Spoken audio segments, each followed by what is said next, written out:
Just very silently. No need to apologize. I believe everyone will understand it. And we are ready to start on our side. Okay. So I would like to welcome everyone, and thanks everyone for joining. I expect more people will join along our panel.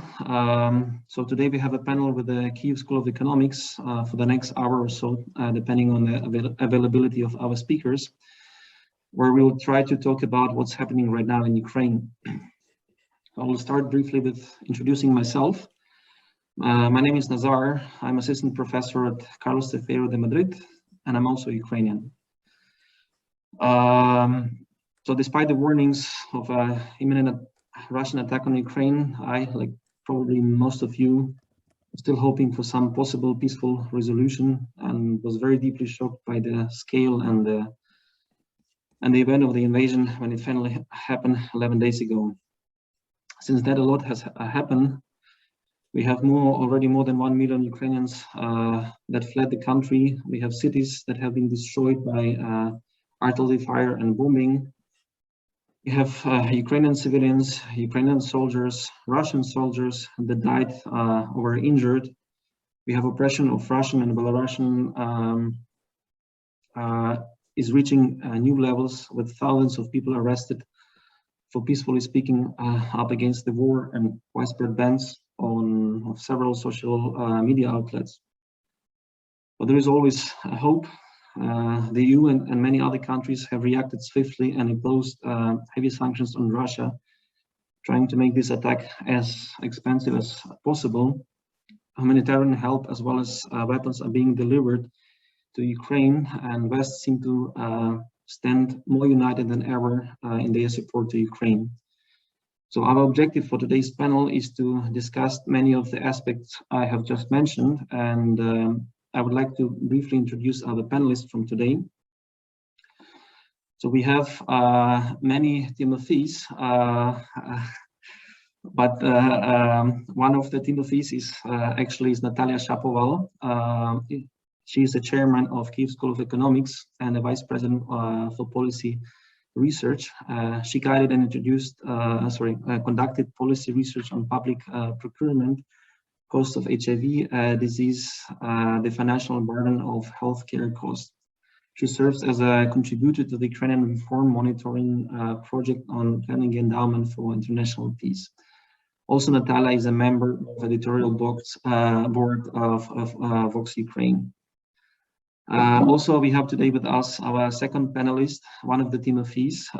This is Tymofiy Mylovanov. He is president of Kyiv School of Economics. Thank you for waving, so we can distinguish which Tymofiy is which. He's also an advisor to, if I'm not wrong, to the former presidential administration.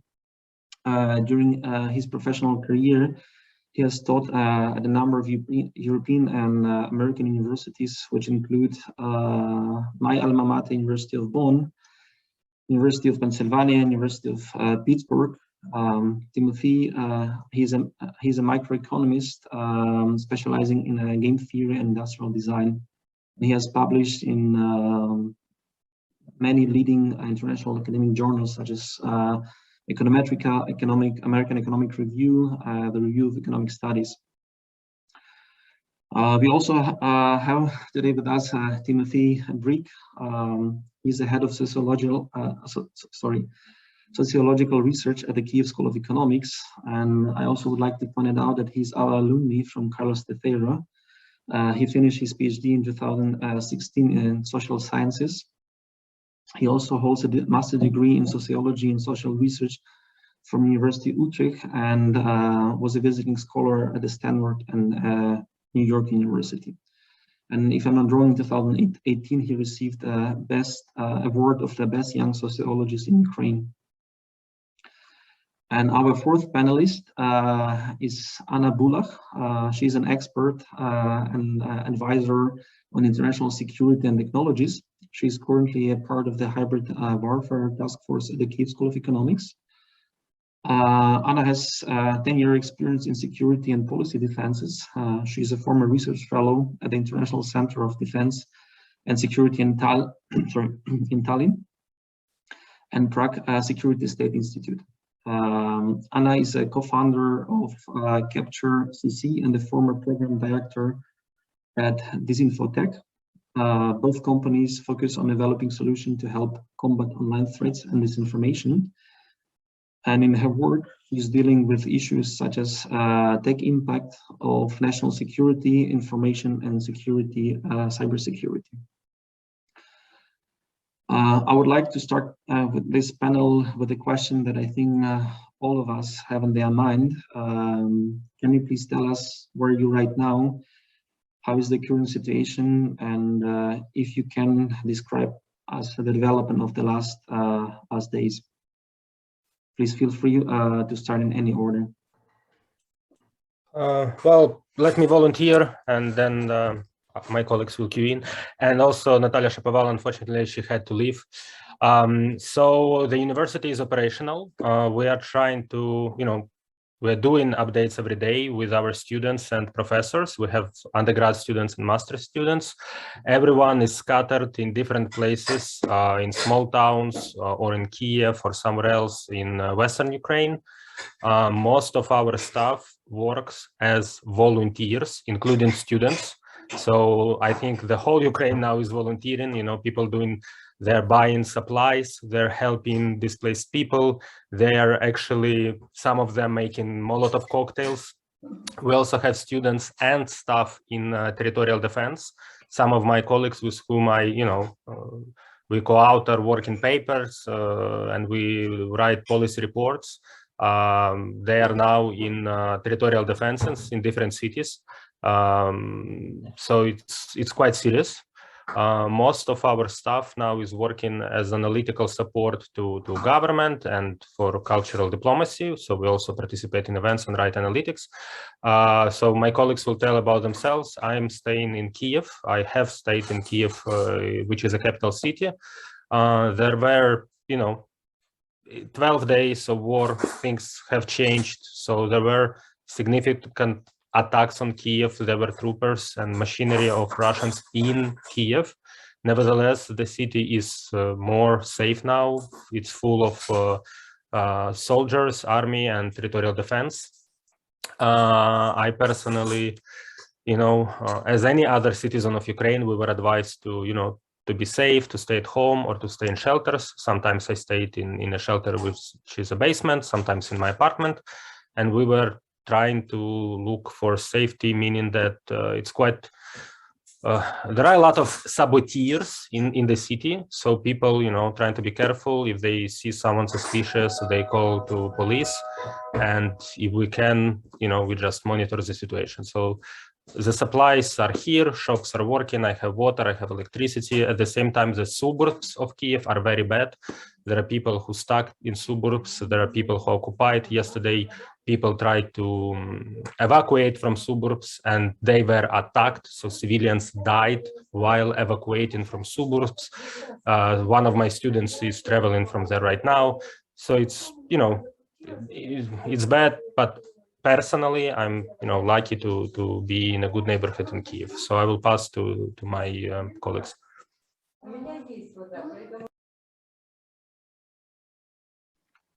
Anna and other Tymofii, would you like to also comment? Anna, you go ahead first. Okay. So hi everyone, I'm Anna and I'm staying now outside of Kyiv in a bit safer place. So I left Kyiv during these days. My brother, he's fighting and he's a veteran already. Since 2015, he was defending Ukraine in Eastern Ukraine. I'm originally also from Donetsk and my family is from Donetsk, but they lost their homes in 2014 and moved to Kyiv. So my parents are volunteering now, also helping to territorial defense in Kyiv.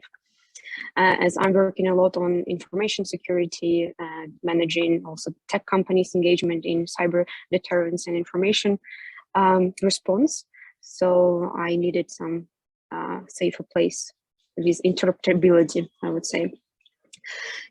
So how to evaluate what's happening today? I think from both sides, what Russia is doing is conducting a war of terror. It's shelling and bombing civilians and civilian infrastructure. And what's happening also that Russia is completely vacuuming its reality, so blocking all social media and reconstructing and fortifying its view of world and reality. That's why they're showing all pictures from Ukraine and shelling and bombing as Ukraine's fault. So we have to accept that we lost Russia as a potential partner for any negotiations today. They put this wall. Second point, what I will always try to highlight today is that Ukraine is fighting not its own war, but European war. It's protecting the values that are shared across European transatlantic partners. So every bomb today, every bullet, Russia is putting against not only Ukrainians, but against values that Ukrainians are trying to defend. It's a freedom of choice, it's a free elections, because we took completely different path from 90s when Soviet Union was collapsed, and Ukraine evolved in a democratic society that Russia doesn't want to see. And today, when Western allies they're hesitating to provide protection of a sky over Ukraine, they're actually hesitating to protect Europe because Russia won't stop. Third, there are several front lines. There are several dimensions of war. It's kinetic war. It's the troops and tanks on the ground. The second is the sky, and the third is the cyber. And today we really have to accept that we entered a world web war. So in internet space, this will have some casualties also in infrastructure outside of Ukraine. The targets also in the US and Europe are becoming targets of cyber attacks.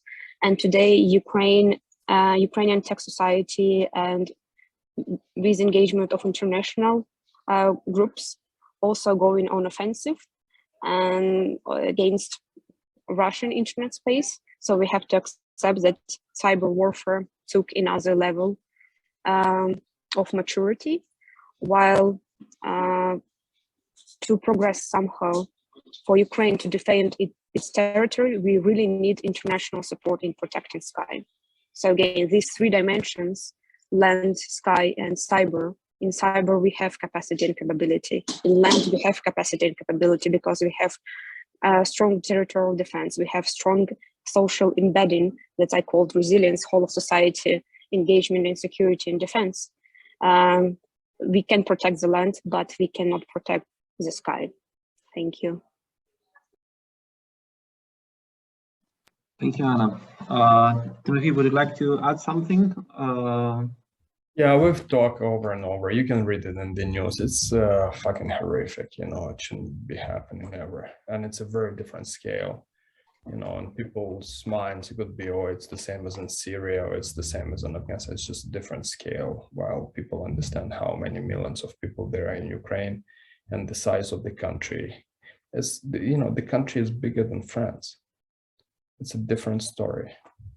So we're stuck, the world is stuck in this until Putin goes. How is general situation with the communication, internet supplies of food, water, and electricity? So what Tymofii earlier mentioned in center of the Kyiv that seemed to be well functioning. What we can also conclude from the media, a couple of cities are really in terrible situation at the moment. Does the Ukraine have a good logistics to provide food supply? How is in general the communication? Well, judging that all of you were able to connect today, you all have internet, you all have a good connection, but we also read that Russians are targeting television towers to kill the communication. Can you comment briefly on this? Well, I guess I'll start with small scale, and you know my colleagues will continue. So yeah, so Kyiv functions more or less. I don't know how to describe it. So imagine to those people who are now in Madrid, that you live somewhere in Tetuan and it's fine, and you have your internet, but you know that Getafe is bombed. Yeah, so that's how I'm feeling now. The city of Kyiv is protected, so a lot of people left. In the first days of war, a lot of people left, which means that fewer people consume, products. So we still have products on the shelves of the shops, and there are some supply chains that are working in Kyiv. So you can buy bread, you can buy milk, The shelters function because many people hide in subways. Subways is not only few cities in Ukraine have subways, but Kyiv is lucky to have them. And I saw personally, how food was transferred there. There were police machines who were bringing food supply to the subways. So yeah, so Kyiv is fine, but there are other cities that are in horrific situation. The cities that were bombed and leveled up, like Mariupol, Chernihiv, and suburbs of Kyiv. And it is essential, to get people out from there. Some people were stuck there for 5-7 days without water or electricity or connections. So that's why our diplomats were negotiating these safety corridors to take people out there. And well, you saw yesterday the news where that civilians were attacked while trying to get out of there. And the third point, we can discuss it later, but volunteers also help. So humanitarian aid arrives from the West, but also Ukrainians try to help. A lot of people are organized in volunteering organizations. Sometimes it's your neighborhood, sometimes it's people your classmates, your friends. You're just in touch with them through Telegram or WhatsApp, and you try to deliver medicine, deliver food, coordinate with people to find shelter for kids. So yeah, what can I say? Maybe, I don't know, if someone else can talk more data driven, I don't know. So if I understood correctly, the logistics within the Ukraine that is not under attack is working, is being organized and working efficiently at the moment. Well, Yeah, they are not attacked. Outside of military activity, logistics work. Yeah, of course, it's a war economy, so you probably won't be able to get spa supplies. Or recently I had a problem with the car because I need a car to drive, and basically the ignition key fell apart, the ignition lock. So they said they can just take it apart rather than fix it because the supplies are not coming from the Japanese producer, obviously, right now. And even if they were, it would take forever, right? So it's a war economy, but it's operation. What about the petrol?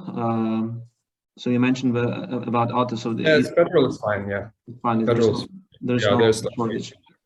Again, in Kyiv or it depends on the situation. But outside of active military zones, petrol is okay. Petrol is there. You sometimes have to wait, and actually not that long. Yeah.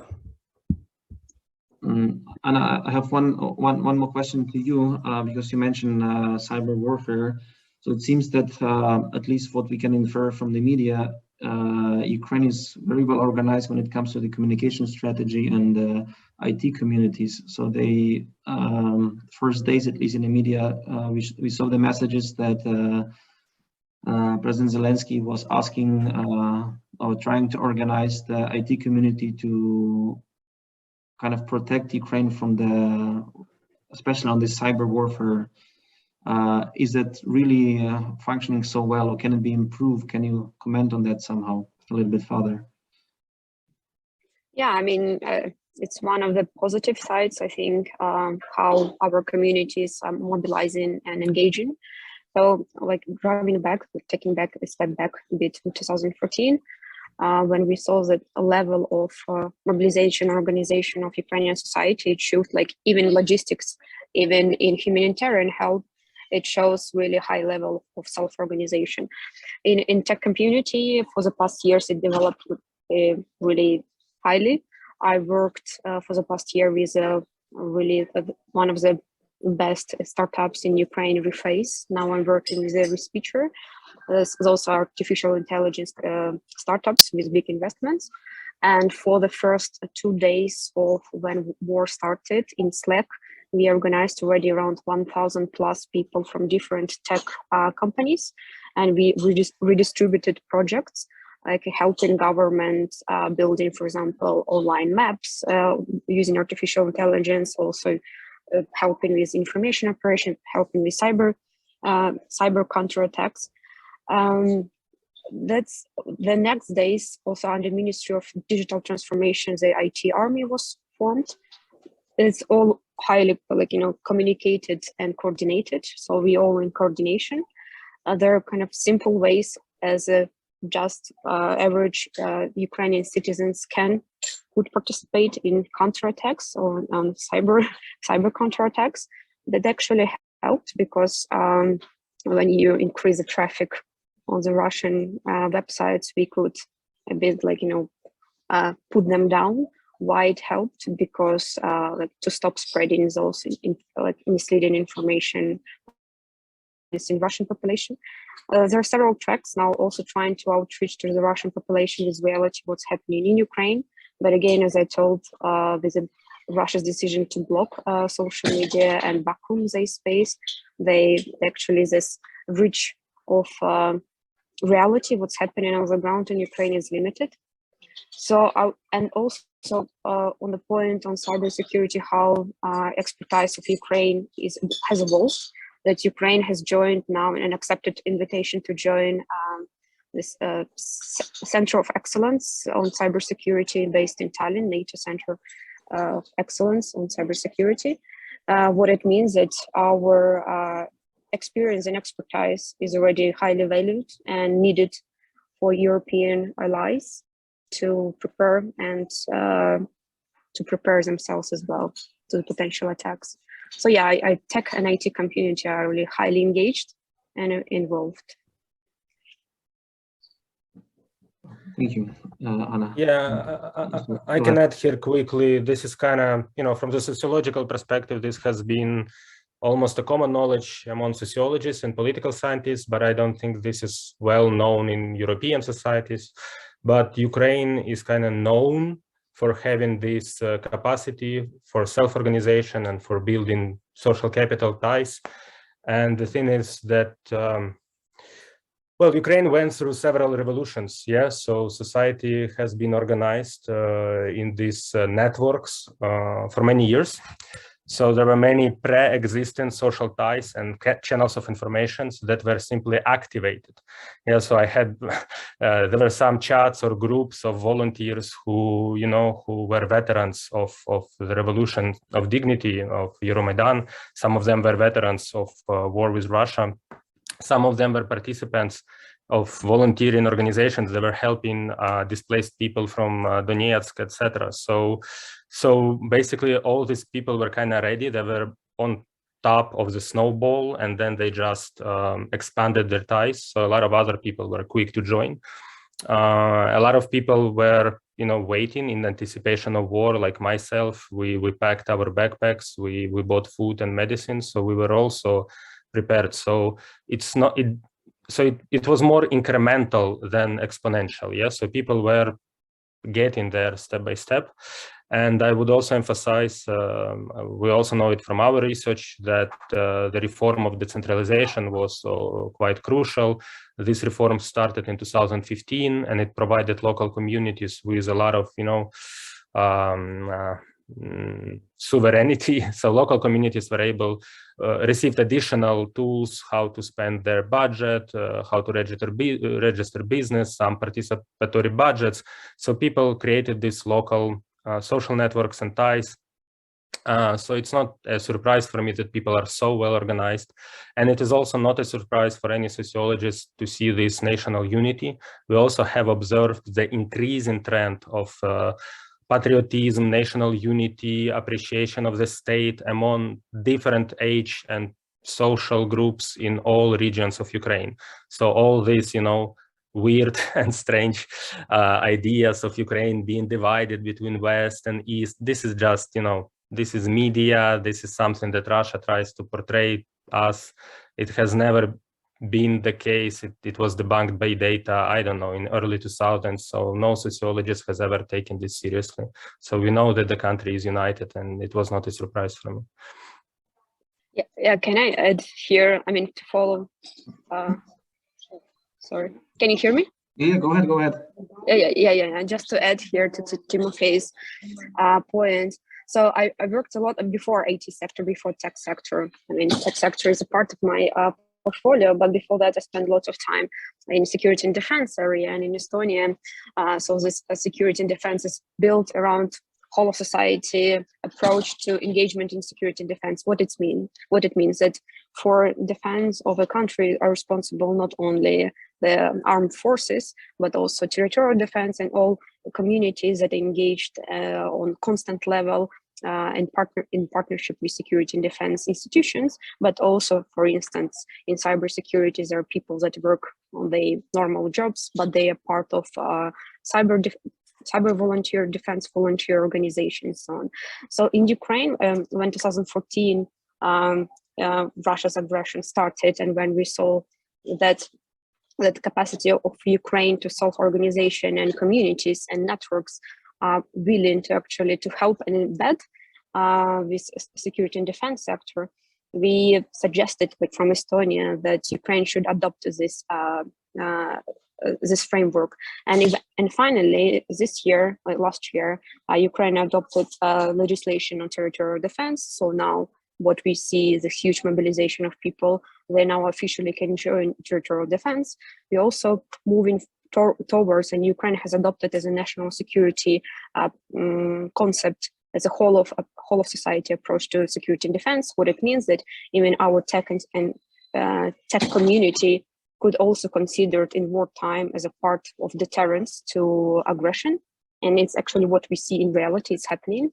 And it spreads in all different communities. So what I see is the future for Ukraine is that our identity and national identity is built around security. It's not built around history or religion or language, as some disinformation tried to explain or divide us. But the whole unity of Ukraine and this reestablishment of how Ukrainians see themselves is a united nation that want to secure their families, their land, and is built and united around the security issues. Thank you, Anna. So we have already some questions popping up, and one of them that is seem to be reappeared. People asking how can we help Ukraine at this point. So this is something that I wanted to raise closer to the end of our panel today, but it seemed that something that is important from what I can tell you from this side is indeed a lot of people really united in helping Ukraine. Perhaps it's not well organized yet, but this question always pop up: how can we help? So something that I would like to raise closer to the end of our panel. How can we help from the educational point of view, where all of us, majority of us who are attending today are specialists, but in general, let's touch this topic right now, because I think this is important. Let me quickly jump in, and I might need to step out and step back. So I'll try my best. So first of all, in terms of academic support, everyone is trying to support, and it really is important, because it means that we are not alone, because sometimes we do feel abandoned or frustrated. Okay, so please just show this empathy. It really matters. Okay, and we're very grateful. It makes us all human. Okay, and hopefully no other country ever again will have to experience this, but it has to stop. And your solidarity helps us be tough. There are then specific things you can do. Panels and discussions like this one. Okay, this is great. This is this is but there are many more. You can do initiatives. You can do academic initiatives. One of them, you can ask your university or your local government to establish a specific budget line for, let it be 10,000 euros. Let it be 100,000 euros designated for Ukrainian academia, or analytics or education or research, and then enter in a memorandum either with our government or with us as a university, with any other university in Ukraine, so that we can have some kind of institutionalized and systemic approach. Because otherwise what's happening is that communities are being destroyed on two levels, because of war and then because the jobs are being offered. You know, one job there as a postdoc, two jobs there as a postdoc, and, you know, or one job as a potentially tenure track professor. So no one is going to get tenured positions to people, even to the best people right now. No one is going to get, you know, it's all going to be emergency funding. We need to institutionalize that. And so there has to be partner institutions that understand the quality of faculty and students, that have connections with the government, can, you know, provide the information. You know, we can enter into G2G, government to government agreements and all kinds of things. All right, so, you know, you take in faculty, this is great, but let's ensure that they also have funding a year from now and 3 years from now. Where you're taking students, this is great, but let's make sure that their credits to the extent possible are accepted. And if they want to engage in projects on research on Ukraine, they can do it with very same advisors before or after, you know. So there is some unity and some sense of agency. We don't want them to feel they're refugees, you know. We want them to feel that they're equal members of the human world, you know. And so in that sense, we stand ready as an institution to provide it. I've talked to the Minister of Education and Science. I've spoken with the funders. I've spoken with other universities. Tymofii has spoken with other universities. We can do that. So, you know, think of a budget and think of entering in a memorandum, your institution, either with us or with a consortium of university or with our government. And that looks good on paper, looks good on TV, and it's also good for people because they know there is some system and a sustainability for them. And of course, donate, donate, donate, and donate. And so Tymofii Brik, I'll ask you to speak more later about this, but maybe you can put some links up. You know, we have on my Twitter, there is a campaign, on Tymofei's Twitter, on Kyiv School of Economics, on Anna's. Please donate. And, you know, if you want this money to go somewhere specifically, this is great. And the last thing, you can write an op-ed with someone, because people have ideas, but we're probably not in a condition where we can sit down and hone the language for hours, even if it takes 2 or 3 hours, you know. And we might not have enough time to reach out to, you know, editors and talk to them. Please co-author op-eds with us, with our faculty, with our students. So that's not only Western analysts who are discussing Ukraine in the media, but also Ukrainian voices. All right. That's kind of 3 things you can do. Okay. Thank you. Thank you, Tymofii. Anna and other Tymofii would like to add something? Whatever I say is going to be redundant. I think it was well said. 3 bullet points. Perfect.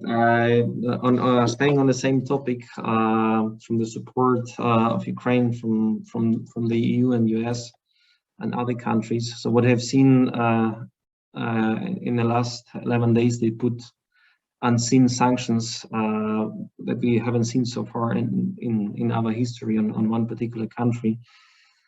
And I wanted to ask your opinion, which of these sanctions is at the moment the most, well, if I can call it that way, the most effective, and which additional measures should be taken to stop this bloody and unnecessary war? Okay, I'll jump in. So I guess I think that, okay, all sanctions matter. SWIFT, of course, was very important, and it was very difficult to implement, but it was implemented. I think it was very good that top governments, you know, the UK government, the American government, immediately, maybe this was the first or second day decision, they prohibited, they banned trade in terms of technologies and innovation technologies. Yeah, so the Russian military depends greatly on importing from other societies, from European societies. So basically, it's very difficult to rebuild specialized high-tech army now. So I'm very happy that these sanctions were implemented. But I also think that, you know, what before me, Tymofii was saying, yeah, he was saying how you can help in terms of, you know, humanitarian aid and help into the academia, but I think he has not spoken about, you know, security. So of course, we're still very committed to the idea that Ukraine has to be protected on the air. So Ukrainian army deals, you know, can deal with many issues on the ground. Anna can comment about our security and cyber, you know, defenses. But the air, of course, is something which is quite the challenge for Ukraine, and most of civilians suffer because the air is not closed.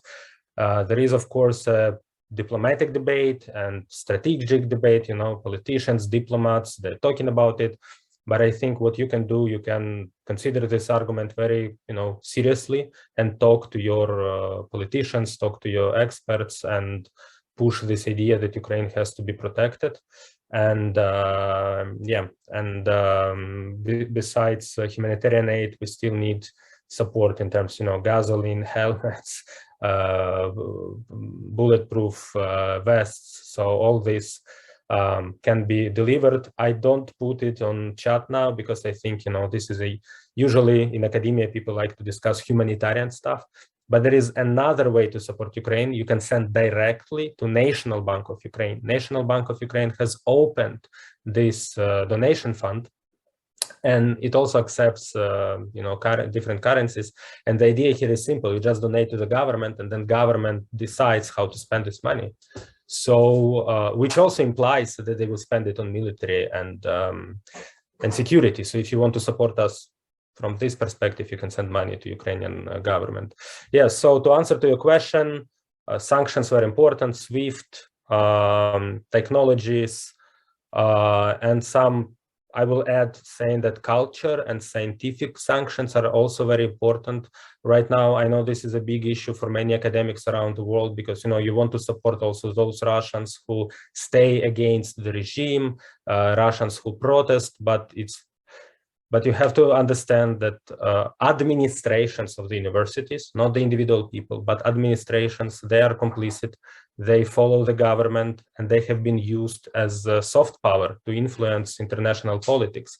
So you cannot avoid sanction in Russian academia. You know, it's better to cut off all ties unless, you know, I would say it like that. While there are bombs and airstrikes in the Ukrainian sky, it's better to cut off ties with Russian academia. Yeah, you can build these ties back when there is no more war. Yeah, thank you. Yeah. Go ahead, Anna. Go ahead. Yeah, I will add here on several points. Well, on sanctions, we cannot choose any sanction like separately that had an effect. I think what had effect now is a pace of providing sanctions, because they came from different directions. They came from brands, companies, technologies, financial sector, and they came like at scale and at one point. What we lack now is sanctions on oil and gas, because again, there is a mutual dependency on that. And Russia's really have been financing all these activities from oil and gas sector. And all this misinformation, disinformation that Russia is trying to downscale the sanctions, the cost of sanctions that are imposing on them, saying that they will easily substitute, redirect the markets with like China and so on. Don't believe it. The unity with values of Western values that actually Russia is trying to deter would also stop other companies to work with Russia, and it's important. When I'm communicating now with investors in tech sector, everyone is coming on board that understanding that it's not just the imposing sanctions because Russia is doing something against Ukraine, but it's that Russia has reached that point of no return. Then it's fighting really basic principles of dignity, right of people for life, and freedom of choice. So I think what's important today is the pace of introducing new sanctions. as second is to really put the voice out that we need protection of the sky. And again, here's the point, to stop, I think what's important now is to stop rationalizing what Russia is doing, because academia in the West and think tanks in which I worked for many years outside of Ukraine have been rationalizing and trying to rationalize what Russia is doing, what Russia is going to do. There is no rationale in that. I mean, everything what's happening today is there is no rationale, and I think that we have to admit today that we have to review what Ukraine is, give Ukraine its own voice in the West more, and to go back and understand what Europe is and how Europe can really protect itself against such barbaric actions that are coming from Russia now. And speaking of that, Ukraine needs these open doors and faster inclusion of a European family, meaning that security provisions should extend to the territory and to the airspace of Ukraine. I mean, otherwise, if someone in the West, in Spain, further thinks that it will stop on Ukraine, even with some negotiations, no. It's not against Ukraine, it's against Europe. It's against that Ukraine took this path of being in European family. Thank you.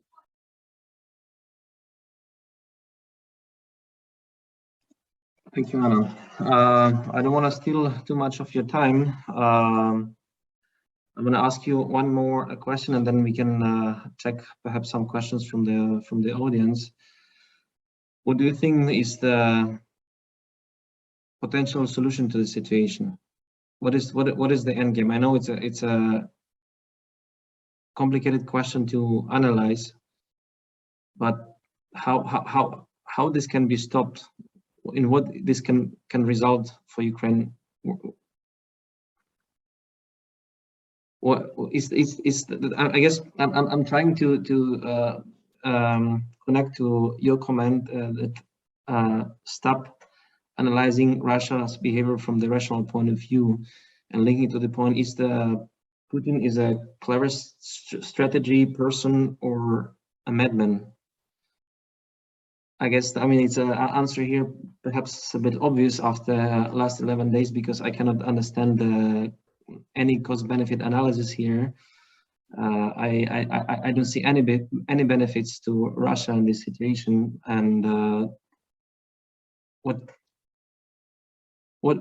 do you think is the end game here? If you can comment on this question. I think we'll go in the same order, just for for the structure. It's a very tough question. I'm not a military expert, and I'm not a game theorist either. But what I can say that, of course, everyone in Ukraine, we are hoping that there will be no Russian troops and there will be no shooting anymore.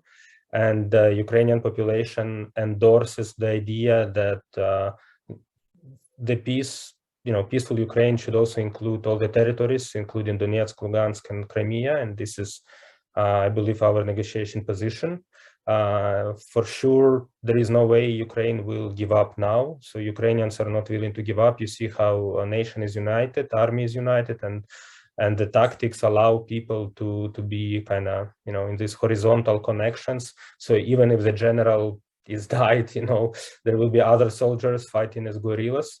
So I in this sense, if Putin decides to continue, this is going to be very tough and very bad for Europe, of course, because there will be,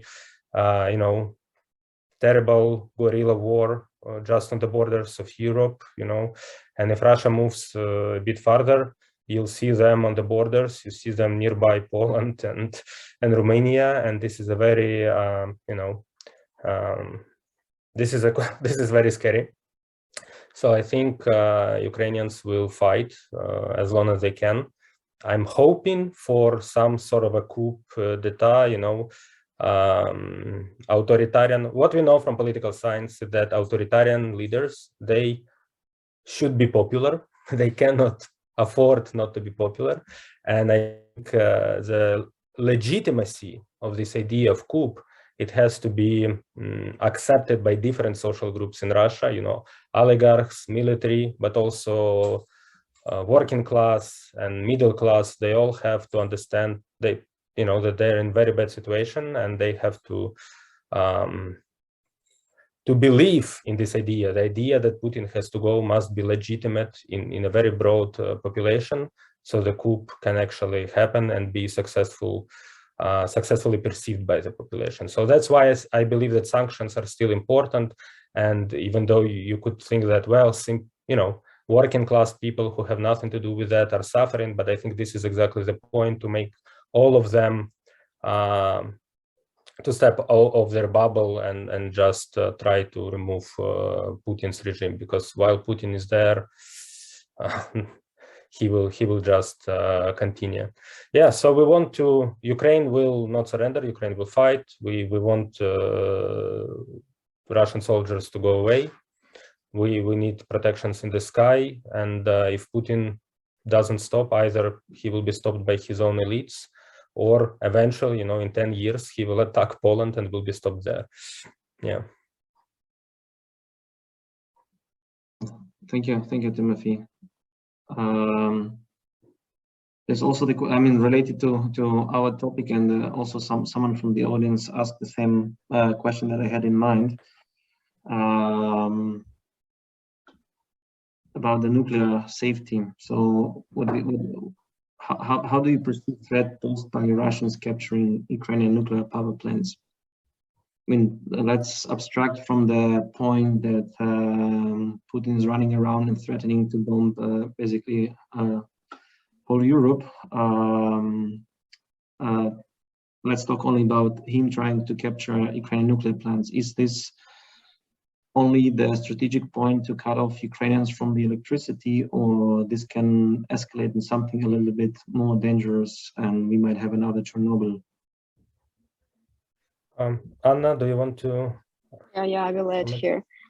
I think what's happening now is a psychological warfare on the tactics of Russian troops. Why they try to shell nuclear power plant stations is to reinforce Putin's claims that he potentially might use a red button.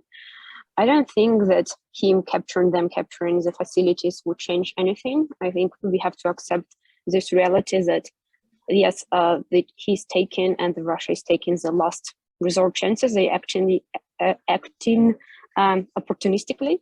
What I told that we have to stop rationalizing it, because when they entered with the troops and forces on land troops and tanks on the territory of Ukraine, they wanted to seize Kyiv and core cities in 96 hours max.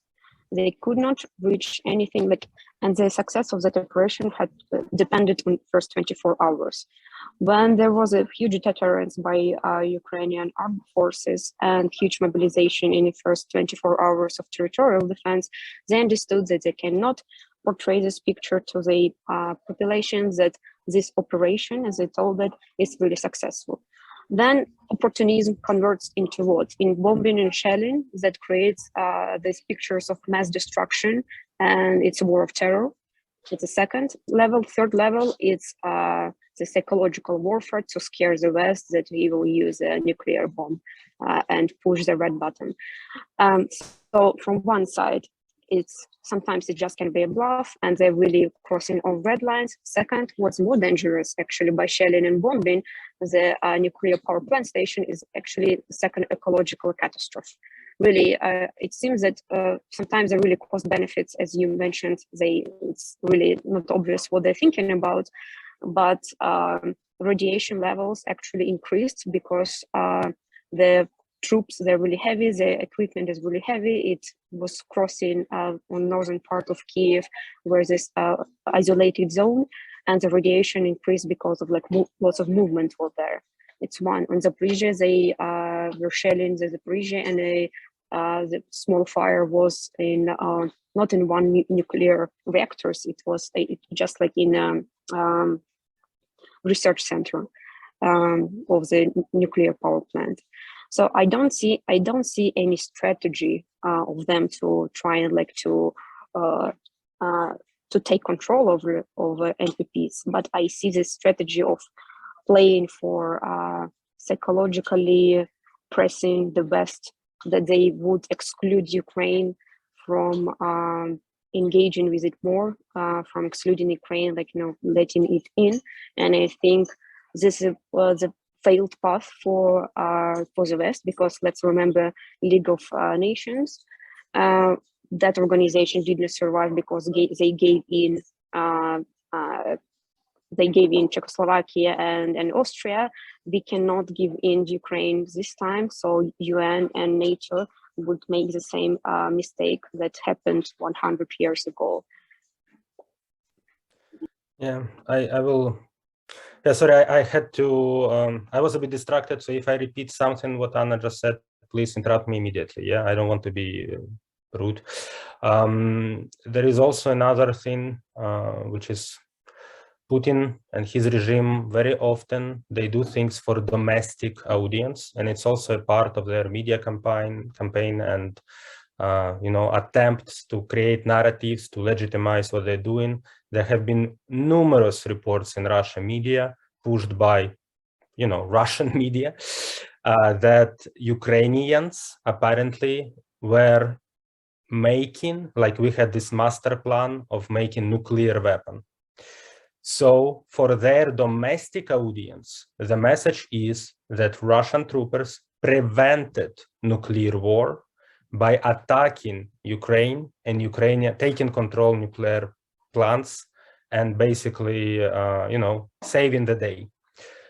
They also twisted the words of Ukrainian president, who before the war, maybe a week or 3 days before the war, he said few words about Budapest memorandum, that it did not work, that Ukraine gave up nuclear power but did not receive protection, and this is not fair. So the Russian media immediately twisted these words and said, well, he's going to go back and he's going to create nuclear power. So they were preparing all these, cliches and text.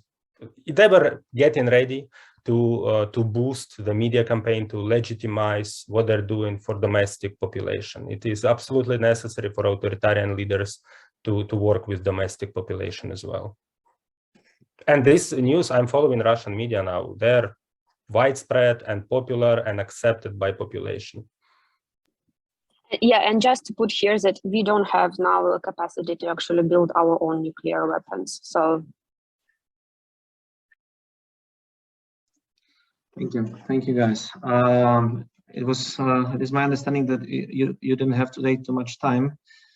So I would like to tell to the audience that our plan is to organize this panel in the near future, potentially with a larger audience, and also, as I already mentioned, we're already communicating with other universities to make some kind of joint effort and larger panel with more specialists and with our colleagues from Kyiv School of Economics to discuss the current war in Ukraine. So one of the agendas of this panel in the future also will be to discuss or finding any solutions for Ukrainian students to continue their education. So everyone who can comment or contribute to this discussion are extremely welcome.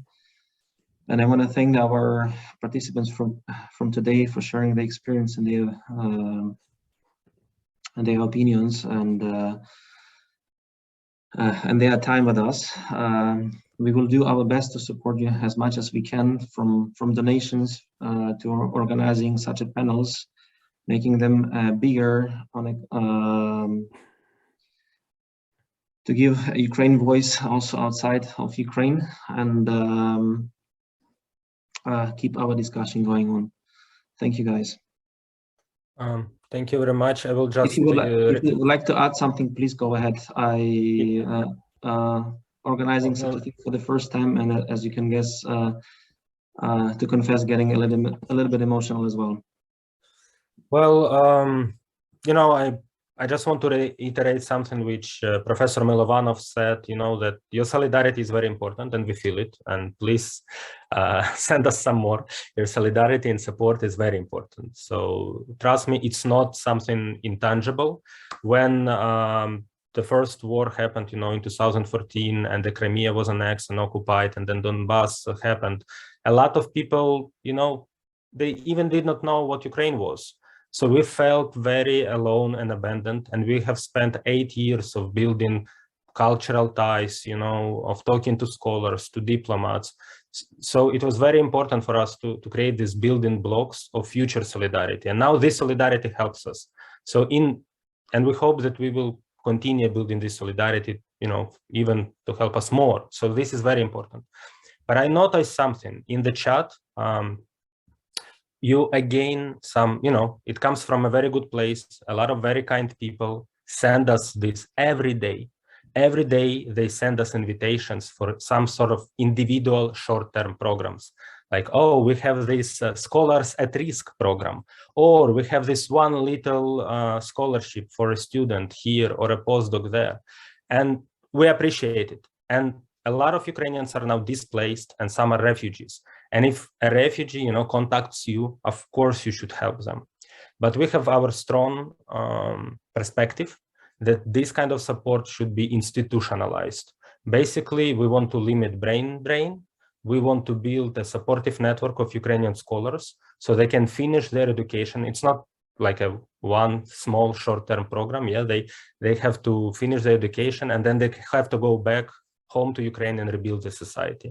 So that's why we pledged to have this more institutionalized support, you know, to have memorandums with Ukrainian universities, to start thinking about budgeting, you know, to have some tangible budgets and memorandums and programs like double degrees, PhD programs. This is about university, but about the country, of course, humanitarian and military support will be great. So thank you very much. And Anna, I will pass to you. Yeah, I completely agree with Tymofii that all this long-term cooperation are really important. What I also felt from being like part of Western think tanks is that Ukrainians, we should empower Ukrainian voices. Lots of Western experts discussing Ukraine have been discussing Ukraine for the past 10, 20 years. And I would like to see more internal Ukrainian point of view, and we are ready to export knowledge from Ukraine. And what I feel today is that even during and after this war, lots of Ukrainians will be based here, and those ties from Kyiv and other cities and think tanks based in Ukraine, we should kind of somehow forge the ties with Western think tanks and academia. It's first. The second point is that today we have to all, after all the discussions, really, I want to highlight that what we today is facing, that we would be reshaping the view on global security paradigm and how international security is managed, because today's frameworks are not working. And what Ukraine has been calling before the war from Munich Security Conference, and what we see today is that current frameworks are not working. And yes, the future is that Ukraine should be included in those alliances, that might be not those alliances that exist right now and today, because they are lagging behind in pace of responding, and civilians are really dying, and we are losing time, we are losing people's lives, we are losing all infrastructure. So today's frameworks are not working, and it will be a huge, big challenge for whole Europe and transatlantic to find those new frameworks, because today what will happen with Russia, it's for Russian people to decide. But looking from the activity of going to protests, there are not many of them who are ready to fight for the new Russia. Unfortunately, today Russia is kind of in vacuum, and who knows how long it would take them to actually to change themselves. We cannot change them, but we have to stop them trying to change us by force. It's one. Second, third, I'm not that active in Twitter, but I have to be more active in Twitter. I'm active more on Facebook and LinkedIn, so please write directly, and we'll always be kind of open to exchange words, share papers, insights, and so on. So don't hesitate. Find us and write and add in contacts, messages. So thank you.